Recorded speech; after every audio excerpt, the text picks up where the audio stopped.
There exists a fundamental problem in theology. If God exists and loves his children, why has he not revealed himself to them? Most modern religions answer simply, he has. This is known as the divine revelation, Deus openly revealing himself to the masses. Most organized religions celebrate various prophets of the faith, those who actually communicated with God himself. As would be the case, divine revelations tend to remain purely in a culture's history, leaving no real evidence of God's contact with mankind. Many scholars have argued this trend has developed so humans could learn faith. After all, how can there be true faith with evidence? Perhaps this is why Zoki people interest me so. See, the faint reports of Zoki that exist claim that their God has left undeniable evidence of his own existence, a continuous revelation to his children. If this turns out to be true, it would have massive repercussions on the church as we know it. Accordingly, the Portuguese Empire commissioned me to examine this claim. I made my way to southern Africa via galleon. In my inventory, the clothes on my back, as much currency as I could scrounge up, and the diverse collection of scientific devices intended to test the confident claims of this pagan clan. The journey around the southern continent lasted several weeks with us making port at various civilized settlements along the way. Throughout the voyage, the sailors refused to provide me with any further details concerning the Zoki culture, though I expect the sailors' reluctance to speak stemmed purely from ignorance rather than animosity towards me and my venture. Very little is known about the lesser tribes of Africa, and I can conceive of no reason for any ill intentions towards me. Nevertheless, I must confess that I had noticed several sour glances towards my countenance. Upon arrival at the southernmost port, a native guide agreed to ferry me to my destination. He claimed to know an old trading route that led right to their village. Due to the rocky terrain, we traveled by foot, scaling craggly cliffs and passing through numerous caverns. The intricately twisting caves meandered off in the countless different directions, and I thought to myself that I could not possibly manage to make my way back without my guide's aid. We made camp 4 times on the way. As we settled into sleep, I found the climate to be quite pleasant, very dry but breezy with open, clear skies. I often asked my guide what information he can give me about the Zoki, but he seemed hesitant to give any more details. He did inform me, however, that they tended to show hospitality to guests and I shouldn't worry for my own safety. I accordingly inquired if there was something I ought to worry about, but he fell silent, refusing to discuss the topic any further after that. At last the time came to bid my guide farewell, and standing at a rocky ridge looking over a dry valley, I thanked him for leading me so far. I tipped him what back home would be considered light pocket change. My guide looked thrilled with the meager payment and wished me luck.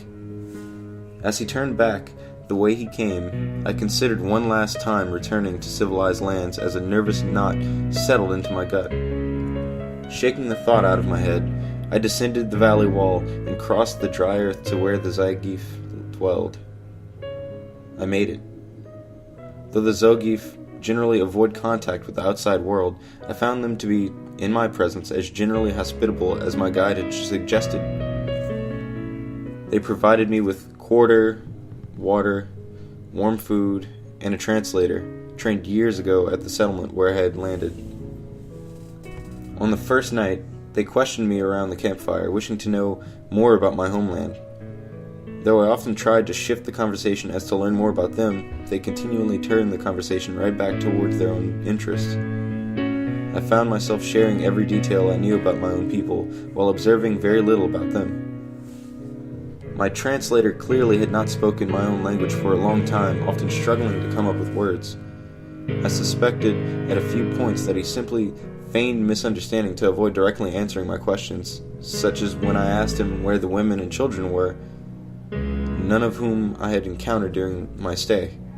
In response, he simply shook his head and told me that he couldn't understand what I wanted from him. Eventually, I gave up, realizing that he had no intention of answering me. In time, the focus of the conversation gradually settled onto their religion, and they openly told me of their polytheistic beliefs. The elder god, Pantanabar, who ruled over the many realities, decided for the lesser gods to contend for control of his new creation. Each of the lesser gods would craft a new feature for his young universe, and Pantanabar would award control over the domain to whichever god created the most wonderful thing. Pantanabar watched as the gods competed amongst themselves. They created massive suns and enormous constellations to fill the night sky, but still the elder god waited for something new to amaze him. Then Zo took his turn. In this primitive time, Zo had been the meekest god of all, barely able to craft even a moon. Despite Zo's minor stature, Pantanabar watched with curiosity as Zo painstakingly matched the most minuscule elements together on a vacant planet. Zo created life. In light of his creation, the other gods, even Pantanabar, stared in amazement. They had never even conceived of what Zo had seen so clearly in his mind. Unanimously, the other lesser gods admitted defeat, and Pantanabar gave the reality to Zo to do with as he pleased. As they finished telling me this story, the Zogif people told me how Zo had personally assembled each and every person in the Zogif tribe. Zo had meant for them to inherit his creation. They believed themselves God's only true children, and the rest of humankind as a side effect of life, mere animals crawling along in the filth of the earth. To my excitement, they told me they could prove this to me as well, that I could see where Zo dwelled upon earth. They invited me to observe his ongoing divine revelation. Naturally, I agreed wholeheartedly, this being my original purpose for visiting their tribe. They told me that I could travel through an ancient cavern cut into the mountainside, where I would eventually make it to a shrine devoted to Zo himself. Hardly able to contain my excitement, I eagerly thanked them for their kindness and asked when I could take my pilgrimage to this pagan god's court. They told me the first thing in the morning I could go, and sure enough, as morning rose over the horizon, my translator led me to the mouth of the prehistoric grotto. He told me that I would have to make the journey alone, as was custom among their people. Holding nothing but air in my hands and burdened with nothing but the clothes on my back and a pack of scientific instruments to record whatever I would find, I looked over the massive maw on the mountainside. My translator, sensing my apprehension, assured me that no harm would fall upon my body within the caves. With a weary nod, I took my first steps into the stone passageway. Into the dark, my footsteps rang out, their sound stifled by the sheer, voluminous expanses of the grotto until their echoes came calling back. My palms pressed against the rock walls as I felt my way through the dark path. A cold draft slithered through the claustrophobic air and vibrated against the hard walls with every breath that the tunnel took.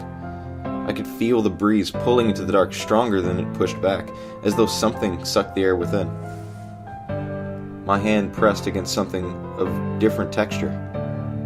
After my immediate recoil, I tentatively pressed back against the thing, feeling it to be a cylindrical structure that rose out of and sank back into the stone wall. Carefully examining the tough tendril and finding thin hairs growing from the side, I came to the realization that it must have been some kind of root. Confused but undeterred, I continued down the crudely cut cavern. Several times along the way, I stumbled over the roots which ran chaotically over the uneven floor. My pace slowed to a cautious crawl as I carefully navigated onwards past the constant obstacles.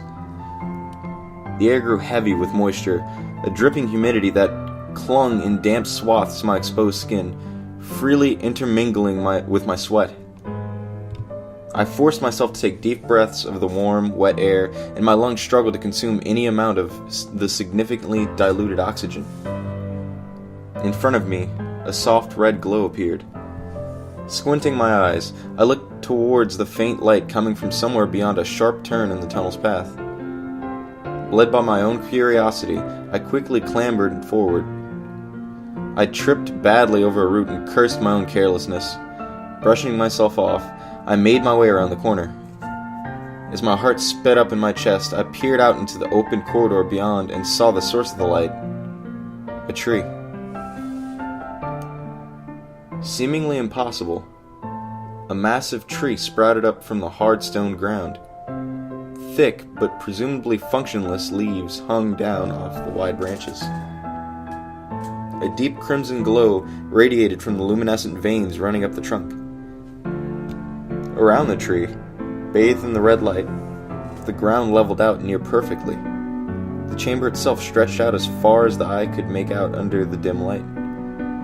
Huge stalactites reached down from the ceiling, giving the illusions of uniform columns running down the corridor. This must have been where they say Zo dwells upon earth. This must have been his altar. In awe, I approached the tree, carefully treading across the smooth stone floor. I reached a hand forward to feel the warm trunk. A slow vibration ran through its flesh, an unending chord being played from somewhere deep in its roots. My hand froze. From my vantage point, near the trunk, I could see behind the leaves that had previously shrouded the majority of the tree. My eyes stared in disbelief at a single fruit hanging from a branch. My mouth remained agape as my vision drew along the fruit's soft, pale skin over its fine features and newly formed face. A human fetus hung from the tree.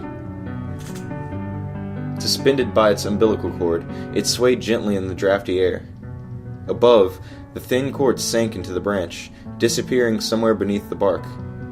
My attention lowered back towards the infantile fruit, and beneath its delicate skin, I could just barely make out its embryonic heart beating. It wasn't possible. It simply wasn't possible, but here it was before my face. There had to be some kind of trick. How could such a living thing exist? Hours ticked past as I examined the being with various instruments from my pack, trying to find something to give my mind rest. There had to be a rational explanation. Using all methods of scientific analysis at my disposal, I found no errors. All evidence I gathered pointed towards the tree being genuine. All evidence pointed towards the undeniable fact that the Zogi were right. They were right about everything. I collapsed at the altar of the natural shrine. In hysterical disbelief, I offered a prayer to God, and then in despair, another to Zo. Having heard no reply from either deity, I fled from that place and departed immediately from the Zogi village. After days of wandering, I managed to find my way back to port, where I took the next available ship home. Never since then have I spoken a word of what I saw. And never since then have I questioned the undeniable truth which I have learned. The answer to a question as old as religion itself. There exists a fundamental problem in theology. If God exists and loves his children, why has he not revealed himself to them? We're not them.